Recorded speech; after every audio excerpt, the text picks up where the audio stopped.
Nagaan nagaa caalu nagaan waaqayyoo kan abbaa kan ilma isaa kan hafuura qulqulluu isiniif haa baay'atu. Jaalatamtoonni obboloota koo hafuuraa waldaa Yesuus hundaa danda'a keessatti kan argamtan hundumti keessan akkam jirtu nagaa keessaniin isiniin jedha. Nagaan isiniif haa baay'atu. Torbanichi torban gaarii torban boqonnaa akkasanii ta'e nan abdadha. Guyyaan irraa deebi'ee guyyaan fayyinaa guyyaan waaqeffannaa guyyaa addafinoo deebi'ee naanna'ee nu dhufuu isaatti guddaa gammanna. Nagaan keessan guutuu haa ta'u gooftaadhaani. Biyyi lafaa kana keessatti egaa danqaa fi danqii baay'een yoo jiraate iyyuu nuyi jirra. Karaan cufamaan haalli ulfaatan baay'een jiraachuu danda'a. Garuu nummoo gooftaa wajjin nagaa qabnaa jechuun barbaade.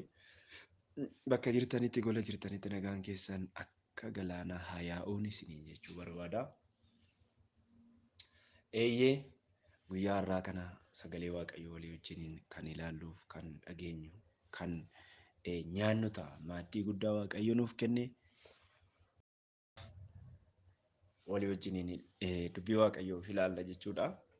Narraa dubbii waaqayyoo dhaga'uudhaaf kan qophooftan hunduma keessan guddaan isin kabaja. Haaleluyyaa. Lafa dhufee beeka utuun hin haalati yaadan kan na qabde na guddisuuf jette karaaf dachaa buutee kan naatti dadhabde guyyaa wallaala ko guutuu nanii tadhee abidda harkaan qabu fafana oolchite cabee karaa tafee nama kolfaa ta'u nama ga'aa goote kallattii arfanii natti baafte karaa guddisee koo Yesuus jedheensi jajadhaa kanaaf gale kana haleluuyaa. Adeeme gaaricha rakkinaa ogolee na laafee yemmuu bitintire bitaa mirga malee gurmuu kenna baate ati natti himne naaf gootensi argee kunuunsa guddinaa utuun itti yaadiin harkiftee na fidde masiddoo ulfinaa. Harkiftee na fidde masiddoo ulfinaa. Harkiftee na fidde masiddoo ulfinaa. Harkiftee na fidde masiddoo ulfinaa. Harkiftee na fidde masiddoo ulfinaa. አይመስለኝም ነበር አይመስለኝም ነበር ሰው ጋር አረጋለሁ ሚዴ ስትናገር እውነት ትመስል ነበር። አይመስለኝም ነበር አሻግሬሃለሁ ብለህ ስትናገር ሁኔታ ይመስል ነበር። ኦ ሲታደንበው ኢዳኑረቆ ስትደድራ ሲታደንበው ሴና ልቡቆ ሲዋመሜራ ሲታደንበው ሚሚደኑረቆ ስትደድራ ሲታደንበው ሴና ልቡቆ ሲዋመሜራ ሲታደንበው iddannurako sitti daddeera sittadamba'u seenaa lubbuu koo si waamameera sittadamba'u bibiddanurako sitti daddeera sittadamba'u seenaa lubbuu koo si waamameera.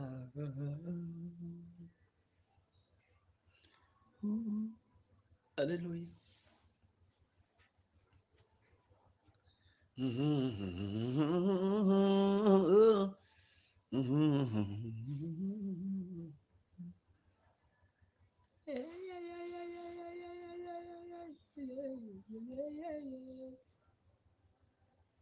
Hallelujah, hallelujah.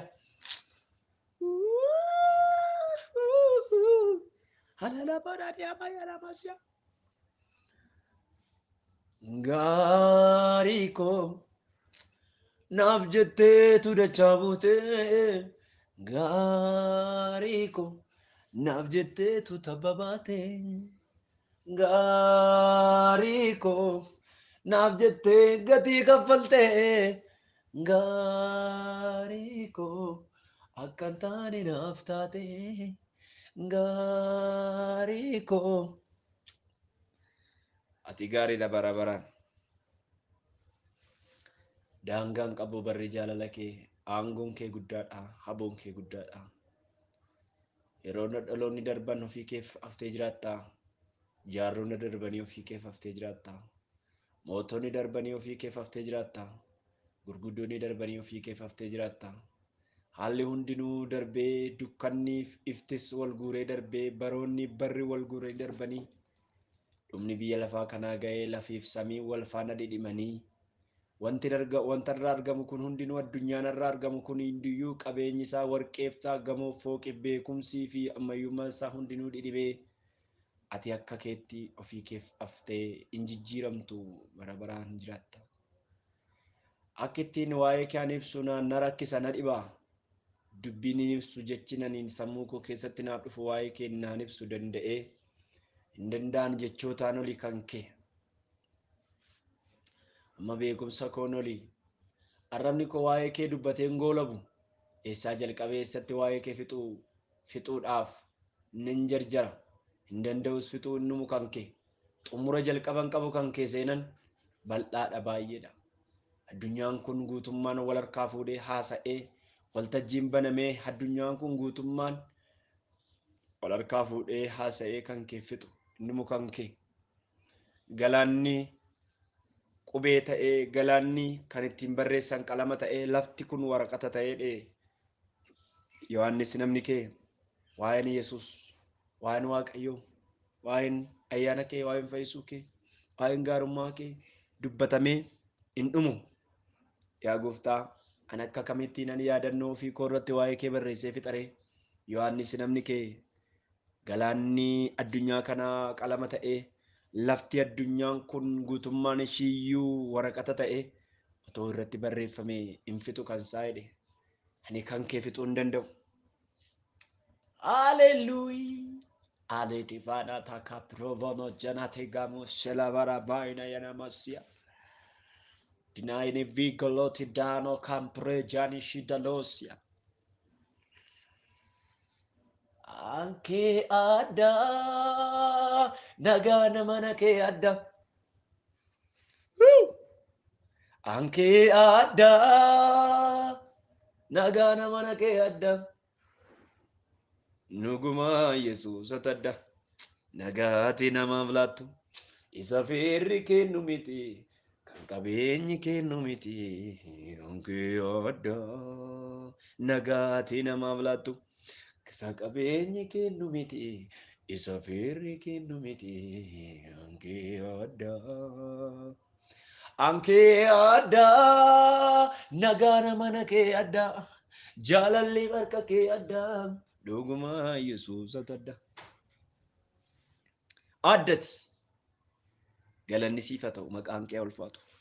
Ergamoonni seexanaa, ergamoonni Luusifer, ergamoonni Budaa, qaalloon digimtiin, asmaatiin, qoricha, ergamoonni Luusifer biyya lafaa kanarraa cifraanoon isaa qilleensa kanarra diriiranii kan jiran, neetwoorkii isaanii diriirfatanii kan jiran, ijoollee Waaqayyoo irratti bobba'anii kan jidalaa dooroo seera maqaa Gooftaa Yesuus Kiristoosiin qilleensa kanarraa harcaan. Digaaloo doosiyaa. Daaboo gufandaa. Paaraadeen seeramoo qilleensa kanarraa humnoonni Luusifer ergamoonni seexanoota bakka jiranii qilleensa kanarraa harcaan. በናዝሬቱ በጌታ በኢየሱስ ክርስቶስ ቅሌስ ኩን ቢደተ የሳና ጉቡ ልቀቅ በናዝሬቱ በኢየሱስ ልቀቅ ሰሙና መከና ሰሙ ኦቦሌቲ ከና kan nyaattu nagaa kan dhabsiiftu kan qortu kan dhiphistu boqonnaa kan dhabsiiftu laphee ishii fuutee kan fageessitu iddoo fagoo hamala biyya lafaatiin kan qabdu jaalala biyya lafaatiin kan qabdu maqaa Yesuus Kiristoos qilleensa kanarraa harcaa lafa kanarraa harcaa. Haleluuyaa. Yeroo kana jalqabee afurri Waaqayyoo irree Waaqayyoo lafa bakka jirtanitti isiniif haa dabalamu. Eebbifama. Dhagaanii diinni keenya Daabiloos seexanni dhala namaa irratti hojii inni hojjetu fi hojjechaa tureef har'as hojjechaa jiruuf bifa ittiin mo'annu kan ilaalludha. Macaafni qulqulluun kan inni irratti dhaabadde yeroo darbee ilmi Waaqayyoo hojii saxonootaaf diiguuf mul'ate isa jedhuu fi akkasuma anatti qabamtanii nagaa akka qabaattaniif ani kana hundumaa isinitti hime biyya lafaatti rakkina qabdu garuu jabaadhaan biyya lafaa moo'era jedheedha. Diinni keenya ni gara biraa biyya lafaadha. Biyya lafaadha. Seexannii fi biyyi lafaa walii galu. Nuyi seexanni addunyaan har'a keessa jirru kun addunyaa seexanni manaaj godhudha. Haa ta'u malee nu argachuudhaaf seexanni karaa biyya lafaa nutti dhufa. Karaa biyya lafaa nutti dhufa gaafan jedhu wantoonni faayidaa ta'anii biyya lafaa kanarra kaa'aman wantoonni baay'een jiru. Foon keenya kan fayyadan garuu lubbuu keenyatti qoraattii kan ta'an wantooti baay'een jiru. Egaan seexanni karaa kanadha kan inni dhala namaa argachuu barbaadu. Wantu nuyi barbaannu nu barbaada seexanni yeroo baay'ee. Waan nuyi barbaannu nu barbaada. Waan ati barbaaddu fakkeenyaaf birrii ta'uu danda'a. Fakkeenyaaf nyaata ta'uu danda'a. Anyway, wanti seexan ittiin kiristaanota gaadu yeroo baay'ee waan isaan na barbaachisa jedhanidha. Kanaaf waan tokko sitti hima waan si barbaachisu illee waaqa sitti hin hir'isu waan barbaaddu irraa of eeggadhu. Wanta ati barbaaddu yeroo baay'ee kan si miidhu ta'uu danda'a. Waan si barbaachisu garuu waaqayyo beeka. Macaafni qulqulluun akkas jedha. Kun hundinuu isin akka barbaachisu waan isin barbaachisu waaqayyo inni abbaan keessa waaqarraa beekaadha. Yeroo baay'ee waan nu barbaachisu waaqayyo beeka. Waan nu barbaannu garuu nu miidha. Kanaaf waan barbaaddu caalaa waan si barbaachisu waaqayyoon kadhadhu. Biyya lafaa kana keessatti rakkina qabdu jedhe gooftaan. Rakkina qabdu. Namni aan ergan gooftaatti amane rakkina tokkoyyuu waan rakkina jedhamu ani biyya lafaa kanatti arguun barbaadu erga namani erga gooftaa ta'e maaliif rakkadha namoonni jettan hin gogoomina Yesuus Kiristoos akkas jedhe anatti qabamtanii akka jiraattaniif kan hundumaa isinitti hime innaan fuula keessan dura rakkina jira biyya lafaa kanatti rakkina qabdu rakkina hin qabdan bashaatanii bashannantanii jiraattu jechuun Yesuus Kiristoos rakkina qabdu rakkinichi maalinni wantoota baay'eetu jira rakkinni biyya lafaa kana wanta baay'ee jira dhabanii rakkachuu duwwaa miti birrii dhabanii rakkachuu duwwaa miti rakkina namni yeroo baay'ee garasitti yaadu gara kamitti birrii dhabanii rakkachuu beela'uu dheebachuu hojii dhabanii rakkachuu no kana miti rakkinni Yesuus Kiristoosiif jennee gatii baafnu qabaachuudha malee rakkinni ari'atama Yesuus Kiristoos dhugaadhaaf jettee gatii baasu dhugaadhaaf jettee aarsaa kaffaluudha malee rakkinni malee isa miti kiruu waan tokko jira ati an kan nu yamanneef kan Kiristoositti amanneef waan tokkoof akka ta'e yaadadhu qabeenya guddaaf yoo ta'e biyya lafaa kanarratti kudhaama hojjisiifatanii dhaqanii jawwee bitatanii dhaqanii dagamsiifatanii birrii irratti miiliyeenerii ta'uun baay'ee salphaadha. Very simple. Garuu waan tokko sitti hima kan salphaan taane namni qabeenya argachuu hin dandeenye garuu tola nuuf kan kenname Yesuus Kiristoosiin jireenya bara baraati. Ati soorummaa biyya lafaa kanaaf akkasuma wantoota biyya lafaa kanaaf qusaaqosoota biyya lafaa kanaaf kushii biyya lafaa kanaaf Yesuus Kiristoosiin abdatta yoo ta'e inni egira mangadiidha.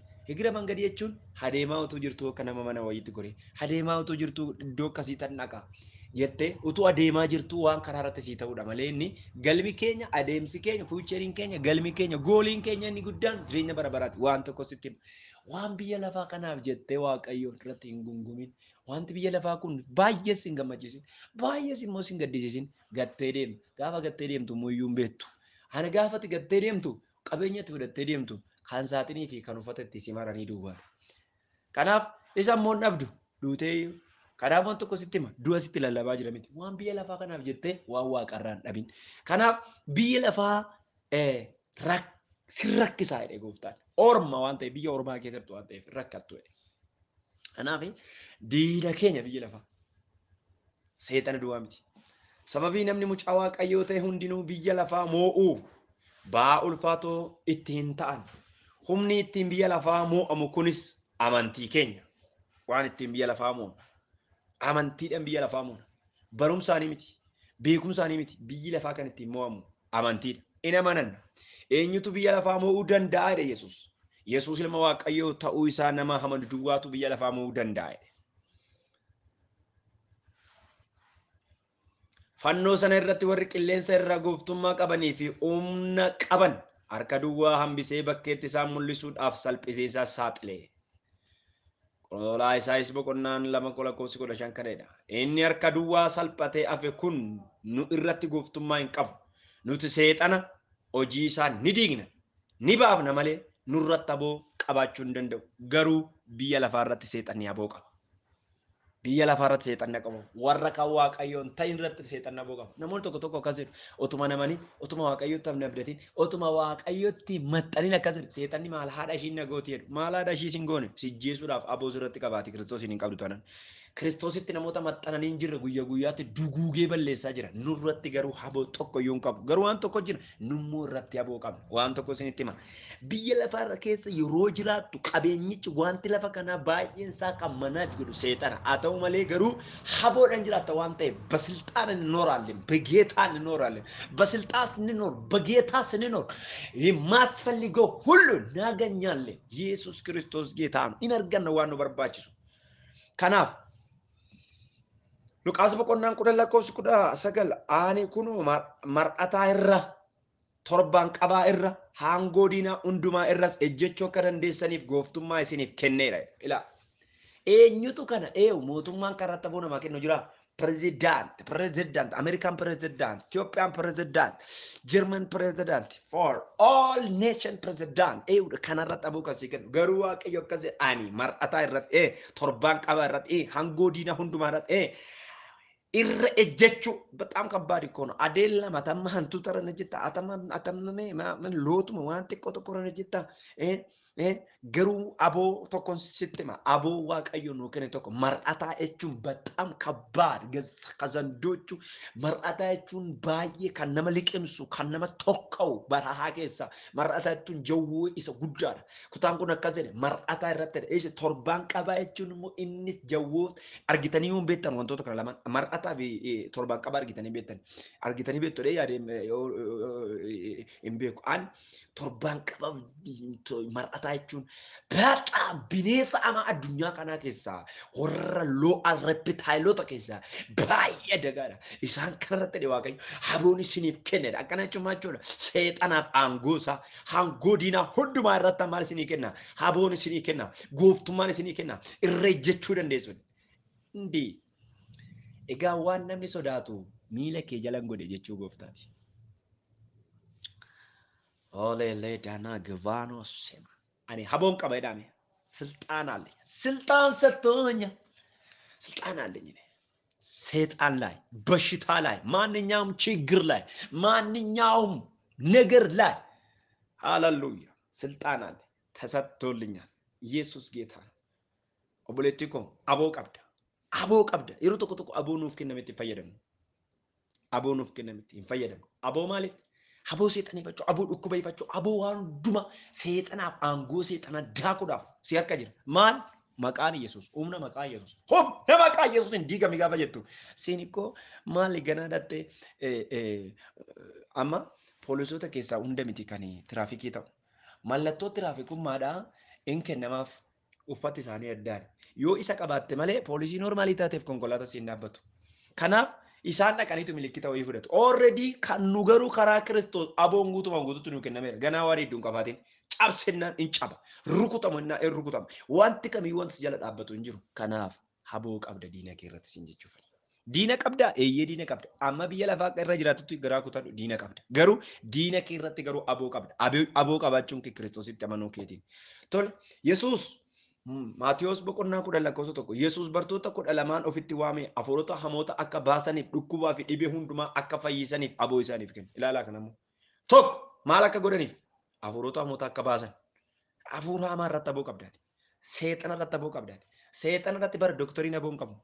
Waraana malee marfee waraana malee aboo qabaachuu miti immoo kan dhukkubaati. Nu garuu Yesuus ጌታ ነው። የካንሰር በሽታ የማንኛውም ችግር ሃሌሉያ ዛሬ በጌታ ጮህ የወጣ ነው ቸርች ውስጥ ጌታ ነው ኢየሱስ በጣም ጌታዬን አደንቃለሁ እኔ ኢየሱስ ጌታ ነው namoota baay'ee afuura waaqayyoon gaggeeffamee gaafan kana dhuf namoota baay'ee afuura kaanserii afuura danguizaati afuura maraatummaa meentaalitii namoota rakkina gurguddaa qaban dhukkuba gadaameessaa hiixii gadaameessaan keessa kaa'edha seetan lakka seexanni dhukkuba nama keessa kaa'achuu caraalee keessaa ba doktoriin otoo dhaqee marfee sii kennan qoricha sii kennan qorichi ergaa dhukkubaa fayyisuu hin danda'u. Yesus ጌታ ነው ቆርቼ እርጋ ሰይጣና ፈይሱ እንደንደው ኖርማሊ ወንቶተ ገራገራ አራካስት ልፌ ባክቴሪያ ገራገራ ክኒኒ ፈይሱ ደንዳ ካሰይጣን ነመከሳ ካይገሩ ሁነ መቃይዝ ዱዋዳ ከፈይስ ዋን ተቆ ሲትም ኢየሱስ አካከና ሲንጀደሲ አፎሮታ ሐሞታ አካባስቱ ሰይጣን ረታቦሲ ከኔሮ እሺ ቁኩባፊ ዲቤ ሁንዱማ ኡታሎ ዱዋራቲ ሚቲ ማታቦራቲ ቆፋሚ ላ ማቴዎስ ኩዳን ቶክ አካከኔ አፎሮታ ሐሞታ አካባስ ቶክ ዲቤ ሁንዱማ ዱኩባ ሁንዱማ Dhibee dhukkuba hundumaa dhibee hundumaa irratti tokko lama miti. Dhukkuba kaanseriin sodaatu Yesuus. HIV'n sodaatu Yesuus. Koronaan sodaatu Yesuus. Hidhi gadameessaa sodaatu Yesuus. Dhukkuba akkasirratti ta'e hundumaa mee ati amantii qabaa duumna maqaa Yesuus hin jedhin aboon sii kennameera. Kanarra maal barbaadda ammaati? Maal barbaadda kanarra? Egaa dhukkuba irratti ana boosii kenne. Egaa hafuura seexana irratti ana boosii kenne. Egaa macaafni qulqulluun sin jedhe amantoota. Seexanni garuu amantoota ni qora. Isaan argachuun yeroo hundumaa ni naanna. Hadheessuu barbaada. Garuu amanaa tokko harka ofii isaa galfachuu hin danda'u. Isaan kan Kiristoos. Ergaan Phexros inni dura boqonnaa 5 lakkoofsi 8 akkas of qabaa dammaqaa. Seexan nama jaajiin keessan akka leenci yeroo beela'u aadaan naanna'utti nama liqimsu barbaadee inni naannaadha. Waan sitti naanna'u baay'ee qabda garuu cabsee lixees nyaachuu hin danda'u. Maalitti naanna'a? Sitti naanna'a miti. Ibidda Waaqayyoo si marsee jirutti naanna'a. Karaa seenuu hin qabu. Ati bakka jirtutti ibidda Waaqayyoo marfamtee jirta. Irree Waaqayyoof marfamtee jirta. Eegumsa Waaqayyoo marfamtee jirta. Maal naannaaree? Si kana naanna'a malee simmaa maal si naannaaree? Si bira ga'ee jechuun mas nyaateef karaa sitti naanna'u qabu. Karaa si arguu hin qabu. In naanna'a. Maal naanna'a? Eegumsa Waaqayyoo si eegee jiru sana naanna'ee kajeellata. Yeroo laaltanii horiin tokko midhaan dheeduudhaaf dalasaa fi qoraattiidhaan baadiyyaadhaan dallaatti ijaaru miti inni naanna'a horiin karaa seenu barbaade karaa seenu hin qabu waaqni balbala itti cufeera rakkina keetti dhukkuba keetti diina keetti ajjeesaa keetti salphisaa keetti waaqayyo balbala cufeera. Ishi Yesuus ጌታ ነው. Iyyoob boqonnaan tokko lakkoofsi jaamaadha. Iyyoobiin fuula waaqayyoo duratti himate seexan addeessuudhaaf hin addeessa nu addeessuu barbaada. Seexanni hin jiru warra jedhaniif jiraachuu seexanaa akkamitti beeknu? Jiraachuu waaqayyoo kan nuyi beeknu uumama inni uume hafuura isaatiin ሶስት ሪቪሌሽኖች አሉ። ሶስት አንደኛው ሪቪሌሽን uumamaan ሁለተኛ ሪቪሌሽን መጽሐፈ ቅዱስ ነው። ሶስተኛ ሪቪሌሽን ደግሞ ኢየሱስ ክርስቶስ ሙላቹ ሳቲን ሙላቹ ሰደን ከናን ሙላቹ ጅራቹ ዋቀዮ ቤን ጅራ ዋቀዮ ከኑ ጀኑ ዋን ከነ ሰደኒዳ namni waaqayyoon jiru nama waan kana gadu nama uumama bantii waaqaf lafaaf irra lafaafi kana hunduma waaqayyo jiraachuu uumama kana namni argu jiraachuu waaqayyo arga tokko inni gara bira caaffanni qulqullaan hafuura waaqayyoon kan caafame mootiin caaffattootaa macaafni qulqulluun kun jiraachuu waaqayyoon inni sadaffaan general revelation in special revelation in Christos mul'achuu isaati Yesus Kristos መገለጥ ነው kanadha jiraachuu waaqayyo kanaan been egaa seexanni hin jiru warra jedhaniif jiraachuu seexanaa yeroo laal addunyaa kana irratti seexanni akkamittiin jirenne ifanna akkuma ramootti wantoota tuquuf yaalle sana seexanni gaafa uumamu akkuma ergamoota kaanii ergamaa waaqayyo ta'ee uumame ergamoonni immoo qaama ija foonii mul'atu hin qaban isaanis akkuma waaqayyo ijaan hin argaman hafuura seexanaa seexanni ijaan hin argamu yeroo tokko tokko namoonni fakkii yookaan suura seexanaa jedhanii nama gurraacha wayiitti fakkii isaa kaasaniitu argisiisu garuu macaafa qulqulluu irraa kan fagaatedha kun seexanni bifa gurraacha qabaa kan jedhu macaafni qulqulluu waan nuu kaa'u hin qabu waan gurraacha wayiitti kaa'u lakki kunis macaafa qulqulluu irraa kan madde miti. Macaafni qulqulluun seexanni fokkisaadha hin jedhu. Fokkisaadha hin jedhu. Waa fokkisaa wayii waan gurraacha wayiitii seexana jedhu miti namni kuni macaafa irraa fagoodha. Macaafa keenya irraa fagoodha kun. Eeyyuutu akkana jedha. Eeyyuutu seexanni gurraacha jedha. Eeyyuu seexanni fokkisaa wayiiti jedha. Eessaa fiddan? Amma seexanni hin bareedachaa hin jiru. Garuu seexana bareedduu wayiitti jettanii yaadin. Garuu macaafni qulqulluun ergamichi waaqarraa gad darbatame sun fokkisaadha jedha. Egaa hoftuulummaa isaatii fi cubbuu isaatii waaqarraa gad isa darbachiise erga ta'e soo ergamoota keessa wanti fokkisaan jirettanii yaaddu. Silumaayyuu bareedaa akka ture bareedummaa isaan kan of jaje akka ta'e ibsa miti Hisqeel boqonnaan 28 lakkoofsi 11. Ani bareedaadha jedhee ani kolfina qabeessadha surra qabeessadha barcuma kooyyuu waaqayyo gararratti ol butadha jedhee miti kan inni gad darbatame soo fokkisa isaaniitii miti kan of jaje indeemuun bareedina isaaniitiin of jaje kanaaf namoonni seexanni gurraachaadha fokkisaadha jedhan ideoloojii sammuu isaaniiti kanaafuu seexanni gurraacha adii yookaas diimaa miti inni ija fooniin hin mul'atu ergaan ijaan hin argamne akkamitti jiraachuu isaa beekna ree? Egaa inni ijaan hin argamne jedhanii namoonni gaafatanii jiru. Isaa kana immoo gaaffii tokko macaafa qulqulluu gaaffii tokko gaafachuun barbaada. Asirratti innis Waaqayyo ijaan hin argamu jiraachuu isaa akkamitti hin beekna jettanii yaaddu. Hojii inni hojjetu mitiire waan inni hojjetee fi waan inni hojjechaa jiruu fi waan inni nu abdachiisan Waaqayyoon jiraachuu isaa beekna. Deebii isaa abbichumaaf isa jiraachuu seexanaaf garuu ragaaleen jiran muraasni tokkoffaan macaafni qulqulluun seexanni akka jiru dhugaa nu ba'a. Mul'ata boqonnaa 10 lakkoofsa 20 ergaa Phexros 5:8 Maatiyos 25:41 seexanni addunyaa kanarratti hojii guddaa hojii hamaa hojii xuraa'aa hojjechaa kan jiru seexana maal gochaa akka jiru kutaa kanarraa dubbifadha. Yeroo namoota keessaa ba'u ni argina seexanni. Ajjeesuun barbaade, qaluun barbaade, nan guddifadhe, dhukkuba nan maraachuun barbaade yeroo hedduun argitu. Amantoonni yeroo namootaaf kadhatan seexanni namoota seexanaan qabaman keessaa iyyee yeroo ba'u jira. Namicha keessaa yeroo ba'u eenyummaa isaa in ibsa. Dhugaa ba'eetu sokka. Seexanatu isa ragaa ofitti ba'a. Kun seexana miti yoo jenne ta'e maal haa jennu? Namoonni seexanni jiruudhaniif maal haa jennu kanaan? Qorumsa qaama namootaa irratti ta'u physical temptationin namoonni qaban yeroo tokko tokko qorumsa qaama namootaa irratti mul'atu. Seexanni yeroo tokko tokko nama naafisa. Seexanni yeroo tokko tokko naafa nama godha, jaamaa nama godha.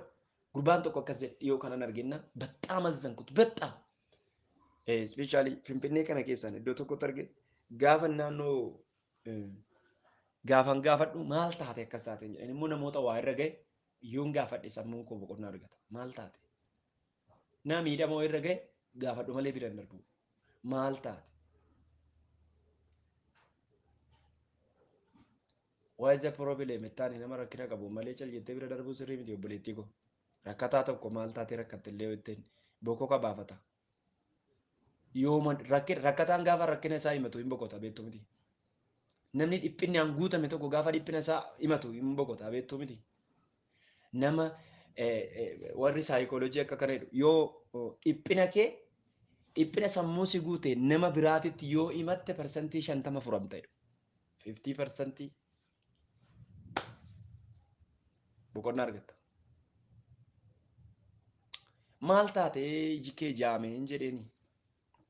Especially immoo rakkina ijaa naquunnamee waan jiruufi yookaan immoo miidhama ijaa argee waan jiruufi namoota iji isaanii miidhame danda'ee bira hin darbu. Innaanan gaafan gaafadhu utuun horii eegweedha. Jawween otuma arguu na jala seenee dhufe bakka hin taa'utti sa'aatii sanaa jalqabee dhanni koo na hidhameedha. Yeroo sanaa jalqabee lafti natti dimimmiseedha. Torban san keessa nan jaameedha. Iji isaa waan arguu hin argasinitti fakkaata. Jira iji isaa garuu hin dhangalaanee jira garuu waan tokko hin argu. Waan tokko maal isin jechuu barbaadetan obbolee tokko? Deegimtiin seexanni dhala namaa kana rakkisuudhaan addunyaa kanarraa iddoo guddaa qabatee jira. Rakkisuudhaan. Baay'ee kaan sammuu keessaa fuudhee, kaan jaamse, kaan naaffise, kaan dhukkuba keessa kaa'e. Indee dhukkuba tiruu, dhukkuba maaloodhaan addunyaa kanarra. 95% bashitaa addunyaa kanaa kan hospitaalli guuree jiru kun namoota seexanni dhukkuba keessa kaa'edha. Garuu isaan gara qorichaaf gara hospitaalatti fiigu malee utuu gara Kiristoositti namni dhukkuba isaa fudhatee fiige fayyina guddaa argata. Kana kanumaan nan darba. Kanaaf jireenya namootaa keessatti yeroo garaagaraatti innaa isaan qoraman ni argina. Kun keessumattuu gaafa isaan cubbuutti kufan kadhannaa dhiisanii kan kana gaafa ta'an seexanni jireenya isaanii qora. Dhuga ba'umsa irraa yeroo tokko tokko teestiimoonii isaanii dhuga ba'umsi kun namoota irraa yeroo tokko tokko namoonni garaagaraa habjuu mul'ata yeroo isaan seexana argan gochaa isaa yeroo ilaalan ni argina.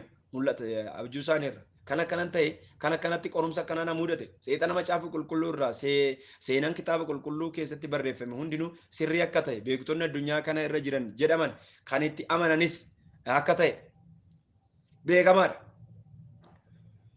Kanaaf kan inni seenessu hundinuu sirriidha.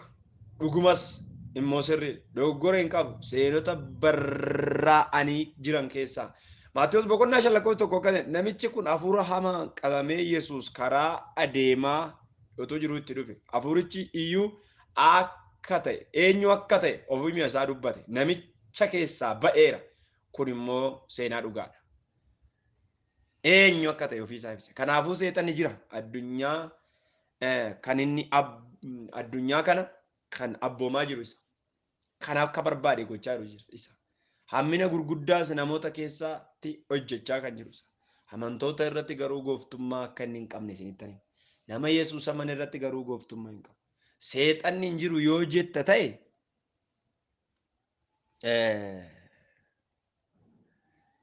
dhugaa jiru tokko haaluu keeti. Seexana addunyaas seenaa addunyaa kanaas keessa mul'achaa jirus ganuu keeti. Gaaffiilee ka'an tokko yeroo ilaaltanii namoonni gaaffii kaasan jiru waa'ee kana. Tokko Waaqayyoo fi namoota gidduu hariiroo jiru irratti gaaffiilee ka'an. Amantoonni maaliif Waaqayyoon sodaatu? Yookaan maaliif Waaqayyoon hin sodaatanis? Akka namni Waaqayyoon hin sodaanne maaltu godha? Amma namni Waaqayyo abbaasaa akka ta'e gaafa dagatu rakkisaadha. Abbaasaa akka ta'e. Abbaa jechuun abbaa uume.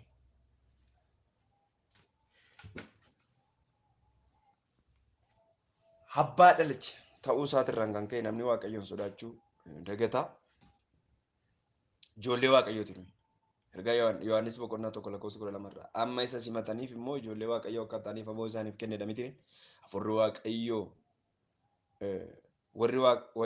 warri hafuura Waaqayyoon geggeeffamu hundinuu immoo ijoollee Waaqayyoo ta'e. Afurri Waaqayyoo hafuura keenya wajjin walii galee ijoollee Waaqayyoo ta'uu keenya dhugaa baadha miti. Roomee 8:14 Roomee 8:16 Galaatiyaan 4:7 moo'edha. Egaa ati si'achi karaa Waaqayyoo garbicha miti ilma maleedha. Erga ilma taates qabeenya abbaa keetitti darbite fudhachuuf jirtadha miti. Galaatiyaa 3:26 akkasumaan kutaalee kan yoo ilaaltan waa'ee ijoollee Waaqayyoo ta'uu Waaqayyo abbaa keenya ta'uu isaati nu ibsa. Abbaan keenya Waaqayyoo ga ta'e abbaa keenya jalatti homtuu nun tuqu dhukkubni nun tuqu rakkinni kam nurratti gooftummaa hin qabaatu. Waaqayyo kiristaana tokkoof abbaa isaati akkasumas gooftaa isaati. Kan isa hoogganu, kan isa geggeessu, kan isa qajeelchu namni tokko akka ajajaan isaa isa abboomitti deddeebi'a. Waaqayyo amantootaaf abbaa yookaan gooftaa isaaniiti. Yesuus gooftaadha. Warra gooftaa Yesuus hin qabneef gooftaan isaanii garaa isaanii, gooftaan isaanii waanuma isaan gooftaa ofirratti godhanidha. Kanaaf sagalee Waaqayyoo kanatti dhugaa nu ba'a. Thank you. Waaqayyoo bara keessan eebbisu. Eebbifamaa yeroo gaarii qabaadhaa isiniin jedha.